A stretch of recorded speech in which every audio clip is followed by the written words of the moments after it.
Most people think the job of a tech lead is to be the best engineer in the room. It's not. If your team needs you to write all the hardest code, approve every decision, and jump into every fire, you're not leading. You're just a very expensive bottleneck. The real job of a tech lead has almost nothing to do with code, and everything to do with removing friction, creating clarity, and making sure other people can do their best work. Nobody explains that part. So new tech leads default to what they know. More control, more approvals, more meetings, more opinions. And that's how good engineers accidentally turn into bad leaders. Today we're talking about the real job of a tech lead. What it is, what it isn't, and why so many people get it wrong. Welcome to Lead Don't Ctrl. This is the podcast where we talk about tech, leadership, developer careers, and the stuff you don't hear in stand-ups or performance reviews. If you're tired of micromanagement, empty buzzwords, and leadership advice that sounds good but doesn't actually work, you're in the right place. I'm Nick. Let's get into it. I've been a developer, a tech lead, and the person cleaning up after broken teams. I've seen what happens when tech leads try to do everything themselves, and I've lived it. This episode is the advice I wish someone had given me before I learned it the hard way. Alright, now let's talk about what people think the job is and why they're wrong. Number 1, the tech lead is the best developer on the team. This is probably the biggest myth and the most damaging one. A tech lead does not have to be the best developer on the team. Most of the time, they're not. They're probably a good developer, maybe even a great one. But what actually set them apart wasn't raw coding ability. It was how they thought about problems, how they thought about planning, trade-offs, second-order effects. The moment you step into a tech lead role, your job stops being write the best code and starts being make sure the right code gets written. Those are very different skills. Your value isn't in how clean your code is, it's in how clear your thinking is. Number 2, the tech lead writes the hardest and most difficult code. Writing the hardest code feels productive. It feels safe. It feels familiar.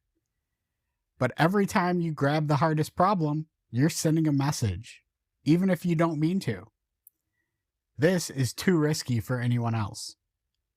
Now you've made yourself the single point of failure. The real job isn't hoarding the hard problems, it's making them approachable so the team can grow without you. Number 3, the tech lead makes all the technical decisions. If every decision has to go through you, the team slows to a crawl. Not because they're incapable, but because you taught them that approval matters more than judgment. A tech lead doesn't make every decision. They define how decisions get made and who gets to make them. Number 4, the tech lead reviews everything. This one sounds responsible on paper, but here's the reality. A tech lead does not have the time to review everything. If you're doing the job properly, you're dealing with stakeholders, planning, trade-offs, and unblocking people. Now imagine you're also the required reviewer on every PR. One of two things will happen. Either you ignore the PRs and the team sits blocked, or you multitask during your meetings. Half listening, half reviewing, but doing both poorly. Best case, everything slows down. Worst case, you miss something important in the code or in the meeting. Computers are great at multitasking. Humans are not. The real job is deciding which reviews actually need your attention. The high-impact decisions, the risky changes, the patterns others will follow. If you're reviewing everything, you're probably slowing everything. Number 5, the tech lead is the safety net. Sometimes you do need to jump in. But if you're always the safety net, the team never learns to balance. And eventually you're exhausted and they're dependent. Most tech leads don't fall into these traps because they're bad at leadership. They fall into them because the role is rarely defined and almost never taught. You get promoted because you were a strong individual contributor. Then one day someone says, "Congrats, you're the tech lead now." No training, no expectations, no explanation that the job you were great at isn't the job anymore. In my case, when I got the title before the one I currently have, my very first task was writing the job description for the job I had just been promoted into. No example, no guidelines, just figure it out. That's not unusual. That's how a lot of tech leads are born. So people default to what they know. And if you were the primary firefighter as an individual contributor, you won't lose that reputation unless you deliberately step back. Think about firefighters. Fire captains have fought fires. They can still jump in if needed, but their real value is directing resources, calming stakeholders, and acting as a buffer between chaos and the front line.